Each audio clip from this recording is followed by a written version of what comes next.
It's back to the acoustic guitar. What are we doing? We're making a spalted maple and padauk rosette. Stick around.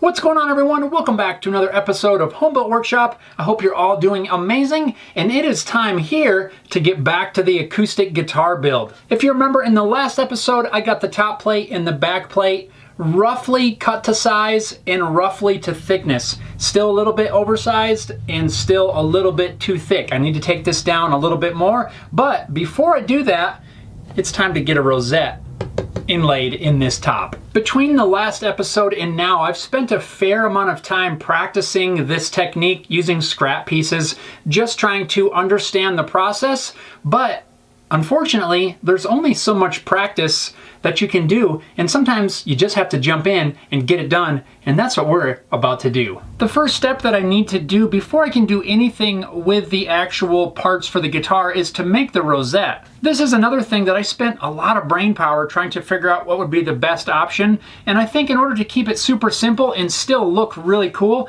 I'm going to use this cool piece of spalted maple. Now this is extra cool to me because this came from my family's property in Pennsylvania. That's what we're going to use. We'll make a nice one-piece rosette. We'll get the nice grain lines going through there. It's going to look really cool. I want my rosette to come out of this upper portion. The grain lines down here are a little bit weird, but I really like the way this section looks. So I'm just going to kind of square off the piece a little bit, and then using the diagonals, locate the center of the piece. My circle cutting jig uses a 3/16 pin, so I'll drill a 3/16 hole in the center and use some double-sided tape to attach it to a scrap of MDF, which also has a 3/16 hole drilled in it.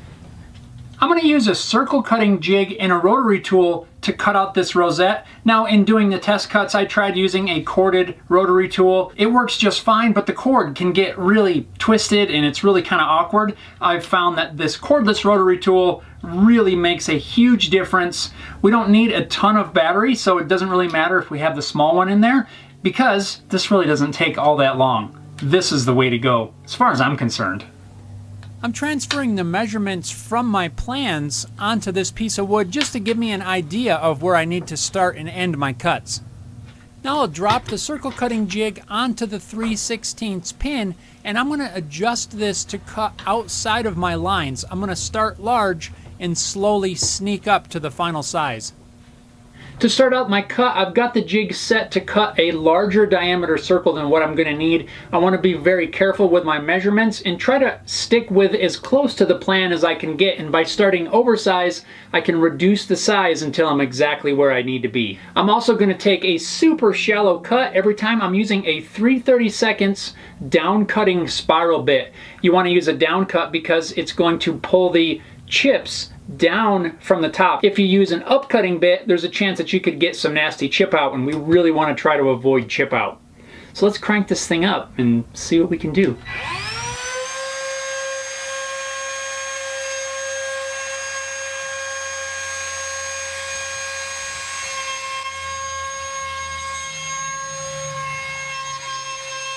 After making the very first cut, I'm going to measure the outside diameter of my rosette using some calipers. I'll need to adjust the size and make a new cut.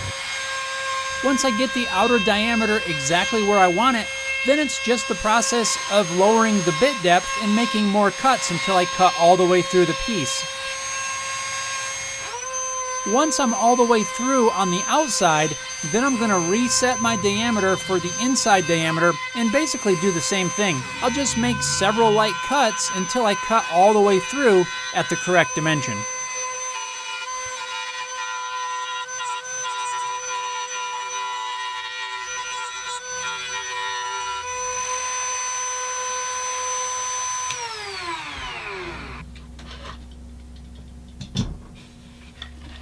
Now to remove the rosette from the double-sided tape in one piece. I tried to apply it so that it would be just enough to hold the rosette in place once it's cut loose.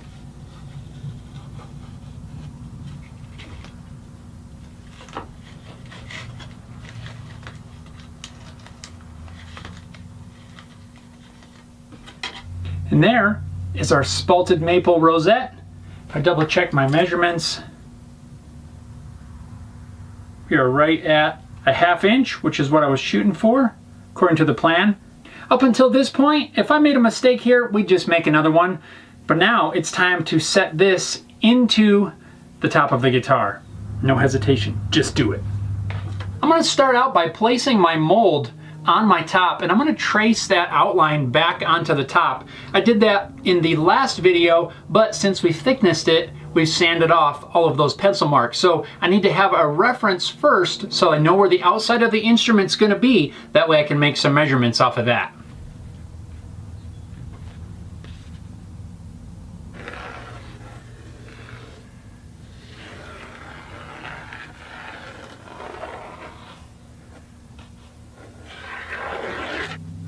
In order to locate where the center of the rosette is going to be, I'll transfer the measurements from the plan to the top plate of the guitar. With that mark determined, I'll drill a 3/16 pilot hole through the top plate. There's the first hole in this top.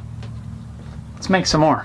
As a base for my circle cutting jig, I decided to use the same jig that I used to glue up the top and back plates. The size of this jig makes it ideal. I just added another 3/16 hole. I'm going to put a couple of pieces of tape along the edge just to help keep this thing from moving around. It might not be necessary, but probably not a bad idea.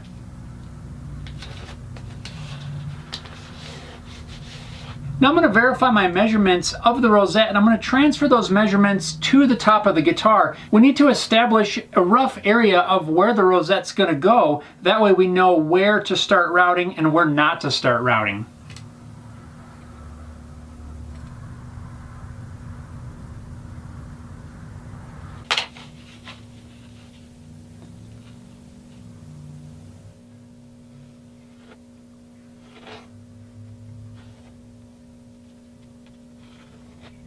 Now we know roughly where the rosette's going to go. That gives us an idea of where to start routing. We don't want to start too far out. We want to start somewhere in the center of the location, and then we'll slowly work our way out and work our way toward the center until we get an exact fit.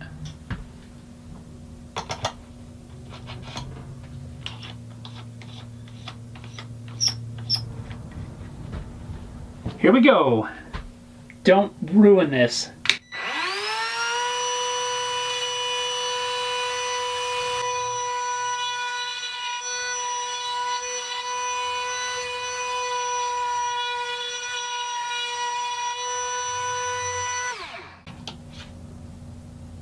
Whoa, hit the brakes. Do not proceed any farther.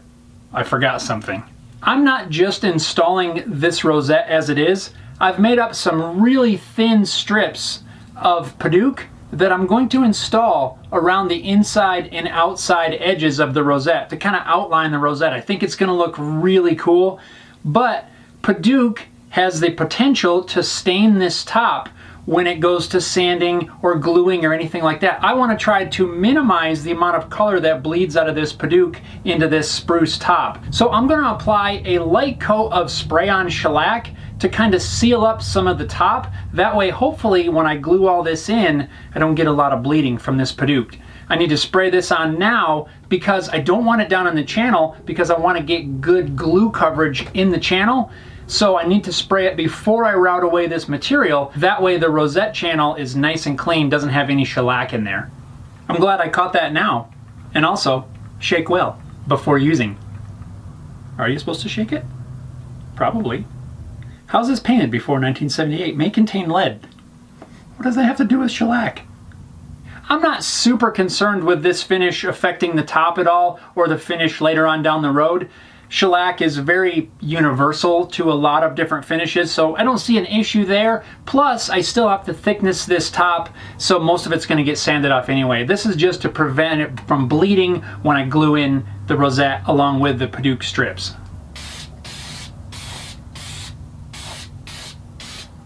That'll do. Of course, now I gotta wait for it to dry. As soon as this dries, we'll resume routing in circles.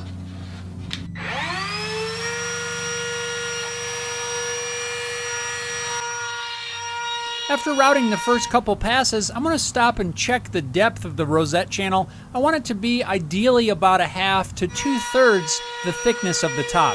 Once I reach the desired depth, I'll just keep making light passes until I get the width that I need.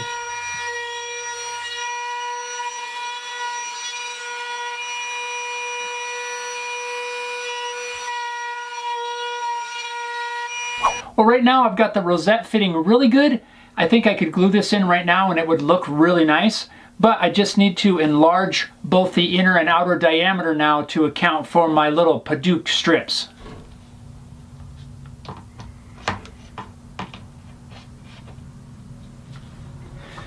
More routing.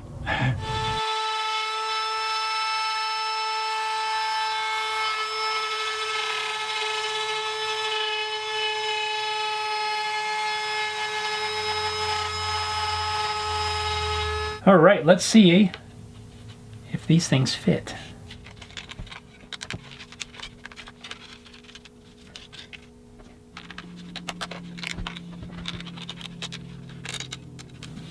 Oh, that's going to be awesome. And I think the fit is okay. If anything, it might be a tiny bit loose, but I think it's okay.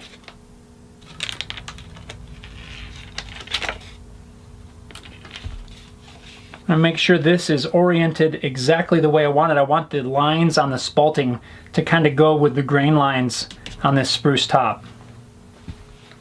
When I'm installing these little strips, I'm starting and stopping at the top towards where the neck's going to go. That way, when I actually have everything glued into place, I still need to cut these to length. If the joint's off just a teeny bit, you're not really going to see it because it's going to be covered by the fretboard.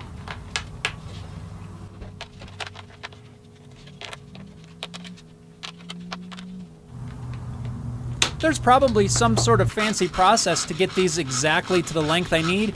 I just decided to sand them until they fit exactly the way I need them. Here I'm just making sure they're seated all the way, just using a block of wood to tap them down. Let's glue this. Oh no, my glue's inside. Stay. Okay, show of hands, how many of you ever get to a step in the process and for some reason you don't have the supplies you need?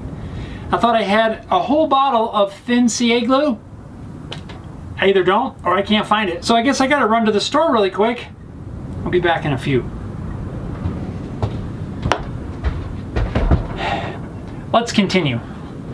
The biggest thing here is that I'm going to use one of these little whip tips on this bottle of glue. That's gonna help me not get, hopefully, a ton of glue all at once, and we can be a little more controlled with it.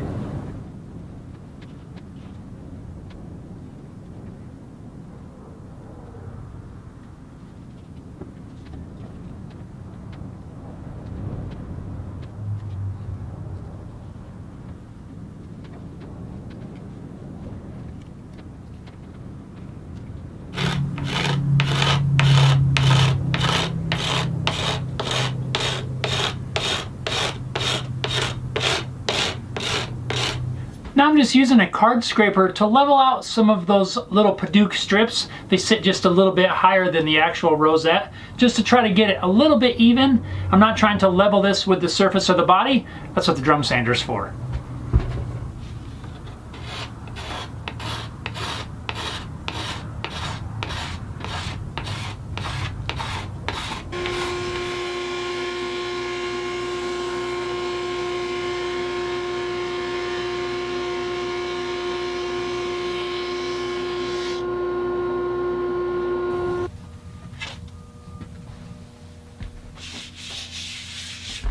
Well, so far I am really happy with this. Where I thought it was going to be just a little bit loose, turns out that it actually looks pretty good. I don't really have any big gaps or anything that I need to be concerned about. So I think now we're going to go ahead and cut out the sound hole. With my piece back on the centering jig, I'm going to use the same circle cutting jig to cut out the sound hole. But a tip that I got from my buddy Matt over at Zimbelman Guitars was, instead of cutting all the way through and risking the piece coming loose and possibly damaging the sides, what he does is to route almost all the way through, leaving just a paper thin sliver of material left on the bottom. Then when you send it back through the drum sander, because remember I still have a little bit of material to remove, some thickness that I need to take off of this, by removing that thickness it sands that tab away, and then your center piece never has a chance to come loose and fly around and damage any parts of the guitar. So pretty cool little tip there. I'm going to try it. I'm adjusting the circle cutting jig so that I have 1/8 of an inch of spruce between the sound hole and the rosette.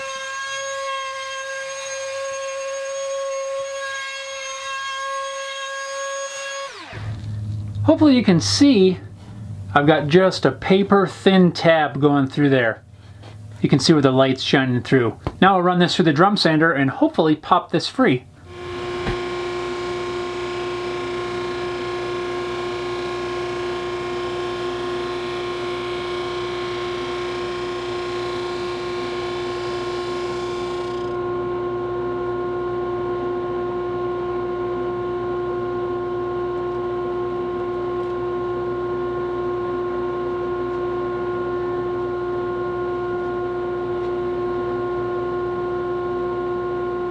Well, that worked really well, sanding that away. You can see how paper thin it got.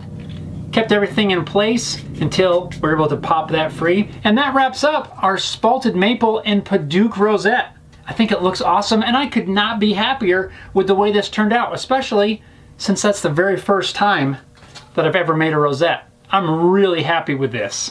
One thing that I would say right away after getting this done is, so far on this project, the work is a lot more exact. You have to be so much more precise to get everything to fit. I think this is really going to be a good exercise in skill building throughout this whole build, and probably will work to improve all of my work, not just guitar building, because just getting more accurate with stuff like this, I think, is a good thing to practice. We're going to wrap up this episode on making the rosette in my soundboard for the acoustic guitar build. Guys, I want to hear from you. If you've got any other tips and tricks for doing this kind of work, leave it down below in the comments. I'd love to hear from all of you with your questions, comments, and suggestions. Thanks a lot for watching, everybody. Have an awesome day, and we'll see you next time.